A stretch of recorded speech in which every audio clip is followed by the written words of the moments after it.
S, ಇದು ಜೆಡಿಎಸ್ನ ಕಥೆಯಾದರೆ ಇನ್ನು ರಾಜ್ಯಸಭಾ ಚುನಾವಣೆಗೆ ಕಾಂಗ್ರೆಸ್ ಏನ್ ಮಾಡ್ತಾ ಇದೆ? ಕಾಂಗ್ರೆಸ್ ತನ್ನ ಶಾಸಕರಿಗೆ ವೆಪ್ ಜಾರಿ ಮಾಡ್ತಾ ಇದೆ. ನಾಳೆ ಮತದಾನಕ್ಕೆ ಕಡ್ಡಾಯವಾಗಿ ಹಾಜರಾಗುವಂತೆ ವೆಪ್. ರಾಜ್ಯಸಭೆಯ 4 ಸ್ಥಾನಗಳಿಗೆ ನಾಳೆ ಎಲೆಕ್ಷನ್ ನಡೆಯಲಿದೆ. ಕಾಂಗ್ರೆಸ್ನಲ್ಲಂತೂ 2 ಅಭ್ಯರ್ಥಿಗಳು ನಿರಾಯಾಸವಾಗಿ ಗೆಲ್ತಾರೆ. 3ನೇ ಅಭ್ಯರ್ಥಿಯನ್ನ ಕೂಡ ಗೆಲ್ಲಿಸೋದಕ್ಕೆ ಸಂಖ್ಯಾಬಲ ಇದೆ. ಆದರೆ ಮೈತ್ರಿ ಅಭ್ಯರ್ಥಿಯಾಗಿ 5ನೇ ಅಭ್ಯರ್ಥಿ ಕುಪೇಂದ್ರ ರೆಡ್ಡಿ ಕಣಕ್ಕಿಳಿದಿರೋದ್ರಿಂದ ತಮ್ಮ 3ನೇ ಅಭ್ಯರ್ಥಿಯನ್ನ ಕೂಡ ಗೆಲ್ಲಿಸಿಕೊಳ್ಳೋದಕ್ಕೆ ಈಗ ಕಸರತ್ತು ಮಾಡಬೇಕಾದಂತಹ ಪರಿಸ್ಥಿತಿ. ಅನ್ಯ ಪಕ್ಷದ ಅತೃಪ್ತ ಶಾಸಕರು, ಪಕ್ಷೇತರ ಶಾಸಕರು ಇವರೆಲ್ಲರಿಗೂ ಕೂಡ ಗಾಳ ಹಾಕಿದ್ದಾರೆ ಡಿಕೆಶಿ. ಜೊತೆಗೆ ತಮ್ಮ ಪಕ್ಷದ ವೋಟಿಂಗ್ ಎಲ್ಲೂ ಕೂಡ ಕ್ರಾಸ್ ವೋಟಿಂಗ್ ಆಗಬಾರ್ದು, ಅಡ್ಡ ಮತದಾನ ಆಗಬಾರ್ದು ಅನ್ನುವಂತಹ ಕಾರಣಕ್ಕಾಗಿ ಎಲ್ಲರನ್ನ ಹಿಡಿದಿಟ್ಟುಕೊಳ್ಳುವ ಪ್ರಯತ್ನ ಆಗ್ತಾ ಇದೆ. ಎಲ್ಲ ಶಾಸಕರಿಗೂ ಕೂಡ ವೆಪ್ ಜಾರಿಗೊಳಿಸಿದೆ ಕಾಂಗ್ರೆಸ್. ಸಂಜೆ 6 ಗಂಟೆಗೆ ಶಾಸಕಾಂಗ ಸಭೆಯನ್ನ ಕೂಡ ಕಾಂಗ್ರೆಸ್ ಕರೆದಿದೆ. ಆ ಶಾಸಕಾಂಗ ಸಭೆಯ ಬಳಿಕ ಕಾಂಗ್ರೆಸ್ ಶಾಸಕರೆಲ್ಲ ರೆಸಾರ್ಟ್ಗೆ ಶಿಫ್ಟ್ ಆಗ್ತಾರೆ. ಯಾವುದೇ ಕಾರಣಕ್ಕೂ ತಮ್ಮ ವೋಟ್ ಹೋಗಬಾರದು ಅನ್ನುವಂತಹ ದೃಷ್ಟಿಯಿಂದ, ಅಡ್ಡ ಮತದಾನ ಆಗಬಾರದು ಅನ್ನುವಂತಹ ದೃಷ್ಟಿಯಿಂದ ಭಾರಿ ಮುಂಜಾಗ್ರತೆಯನ್ನ ವಹಿಸ್ತಾ ಇದೆ ಕಾಂಗ್ರೆಸ್. ಎಸ್, ಕಾಂಗ್ರೆಸ್ನ ತಂತ್ರಗಾರಿಕೆ ಕುರಿತಾಗಿ ಇನ್ನಷ್ಟು ಡೀಟೇಲ್ಸ್ ಅನ್ನ ನೀಡ್ತಾರೆ ನಮ್ಮ ಪ್ರತಿನಿಧಿ ಮಾರುತೇಶ್. ಈಗ ಸಂಪರ್ಕದಲ್ಲಿದ್ದಾರೆ. ಮಾರುತೇಶ್, ನಂಬರ್ ಗೇಮ್ ರಾಜ್ಯಸಭಾ ಚುನಾವಣೆಯಲ್ಲಿ ಈ ಬಾರಿ ರೋಚಕತೆಯನ್ನು ಮೂಡಿಸಿರೋದೇ 5ನೇ ಅಭ್ಯರ್ಥಿ.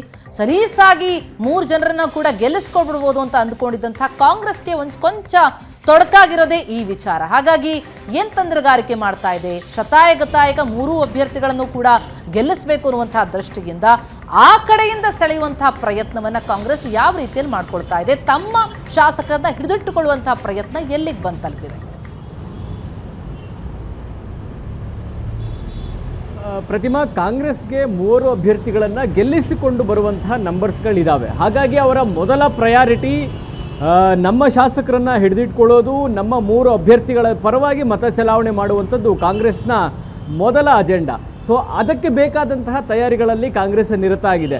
ಇದರ ಜೊತೆಗೆ ಹೆಚ್ಚುವರಿ ಮತಗಳನ್ನು ಕೂಡ ಬೇರೆ ಪಕ್ಷಗಳಿಂದ, ಅಂದರೆ JDS ಮತ್ತು BJP ಪಕ್ಷಗಳಿಂದ ಸೆಳೆಯುವಂಥ ಪ್ರಯತ್ನದಲ್ಲಿ DK ಶಿವಕುಮಾರ್ ನಿರತರಾಗಿದ್ದಾರೆ. ಸೊ ಈಗ ಕಾಂಗ್ರೆಸ್ನ ಬಳಿ 134 ಪ್ಲಸ್ 2 ಪಕ್ಷೇತರರು, ಜೊತೆಗೆ ಸರ್ವೋದಯ ಪಕ್ಷದಿಂದ ಆಯ್ಕೆಯಾಗಿರುವಂಥ ದರ್ಶನ್ ಪುಟ್ಟಣ್ಣಯ್ಯ, ಜೊತೆಗೆ KRPP ಪಕ್ಷದಿಂದ ಆಯ್ಕೆಯಾಗಿರುವಂಥ ಜನಾರ್ದನ ರೆಡ್ಡಿ, ಒಟ್ಟು 4 ಹೆಚ್ಚುವರಿ ಮತಗಳು. 134 ಪ್ಲಸ್ 4 ಅವರಿಗೆ ಬೇಕಾದಂಥ ಅಷ್ಟು ಸಂಖ್ಯೆಗಳು ಇದ್ದಾವೆ. ಸೊ ಇದರ ಹೊರತಾಗಿಯೂ ಕೂಡ ಮೈತ್ರಿ ಪಕ್ಷಗಳೇನಾದರೂ ಕಾಂಗ್ರೆಸ್ನಿಂದ ಅಡ್ಡ ಮತದಾನ ಮಾಡಿಸುವಂಥ ಪ್ರಯತ್ನಕ್ಕೆ ಬಹಳ ಗಂಭೀರವಾಗಿ ಅಥವಾ ಸೀರಿಯಸ್ ಆಗಿ ಅಟೆಂಪ್ಟ್ ಮಾಡಿದರೆ ಯಾವುದಕ್ಕೂ ಇರಲಿ ಅನ್ನುವ ಕಾರಣಕ್ಕಾಗಿ ಒಂದಷ್ಟು ಪ್ರಯತ್ನಗಳನ್ನು DK ಶಿವಕುಮಾರ್ ಅವರು ಮಾಡಿದ್ದಾರೆ. ಸೊ ಆ ಕಾರಣಕ್ಕಾಗಿ ಒಂದಷ್ಟು JDSನ ಶಾಸಕರ ಜೊತೆಗೂ ಕೂಡ ಮಾತುಕತೆ ಮಾಡಿದರು. ಜೊತೆಗೆ BJPಯಲ್ಲಿರುವಂಥ ಶಿವರಾಮ್ ಹೆಬ್ಬಾರ್, ST ಸೋಮಶೇಖರ್ ಅವರು ಕೂಡ ಜೊತೆಗೆ ಅವ್ರ ಜೊತೆಗೂ ಮಾತುಕತೆಗಳು ನಡೀತು. ಸೋಮಶೇಖರ್ ಅಂತೂ ರಾಜ್ಯಸಭೆ ಚುನಾವಣೆ ಘೋಷಣೆ ಆದಮೇಲೆ DK ಶಿವಕುಮಾರ್ ಅವ್ರ ಜೊತೆಗೆ ಹೆಚ್ಚೆಚ್ಚು ಓಡಾಡ್ತಾ ಇರೋದನ್ನು ನಾವು ನೋಡ್ತಾ ಇದ್ದೀವಿ. ಹೀಗಾಗಿ ಕಾಂಗ್ರೆಸ್ನ ಬಳಿ ಪ್ರತ್ಯಸ್ತ್ರ ಅಂತೂ ಇದ್ದೇ ಇದೆ. ಎದುರಾಳಿಗಳು ಯಾವ ಪಾನ್ ಮೂವ್ ಮಾಡ್ತಾರೋ ಅದರ ಮೇಲೆ ಡಿಪೆಂಡ್ ಆಗುತ್ತೆ ಕಾಂಗ್ರೆಸ್ ಎಷ್ಟರ ಮಟ್ಟಿಗೆ BJP ಮತ್ತು JDSನಿಂದ ಮತಗಳನ್ನು ಸೆಳೀತಾರೆ ಅಂತ. ಆದರೆ ಸದ್ಯಕ್ಕೆ ಕಾಂಗ್ರೆಸ್ನ ಪ್ರಯಾರಿಟಿ ಇರುವಂಥದ್ದು ನಮ್ಮ ಶಾಸಕರನ್ನು ನಮ್ಮ ಅಭ್ಯರ್ಥಿ ಪರವಾಗಿ ಯಾವುದೇ ಅಸಿಂಧು ಆಗದ ರೀತಿ ಮತ್ತು ಎಲ್ಲರೂ ಕಡ್ಡಾಯವಾಗಿ ಮತದಾನದಲ್ಲಿ ಪಾಲ್ಗೊಳ್ಳುವಂತೆ ಮಾಡುವಂಥದ್ದು ಕಾಂಗ್ರೆಸ್ನ ಅಜೆಂಡಾ. ಆ ಕಾರಣಕ್ಕಾಗಿ ಇವತ್ತು ಬೆಂಗಳೂರಿನ ಮಾನ್ಯತಾ ಟೆಕ್ ಪಾರ್ಕ್ನಲ್ಲಿರುವಂಥದ್ದು ಖಾಸಗಿ ಹೋಟೆಲ್ನಲ್ಲಿ ಶಾಸಕಾಂಗ ಪಕ್ಷದ ಸಭೆ ಕರೆಯಲಾಗಿದೆ.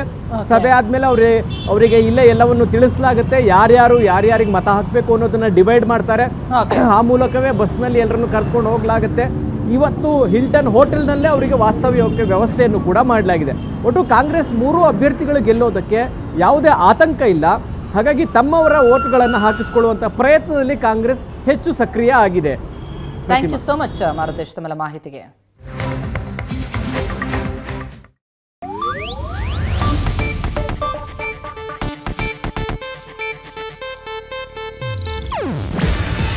ಇದು ಏಷ್ಯಾನೆಟ್ ನ್ಯೂಸ್ ನೆಟ್ವರ್ಕ್ ಪ್ರಸ್ತುತಿ.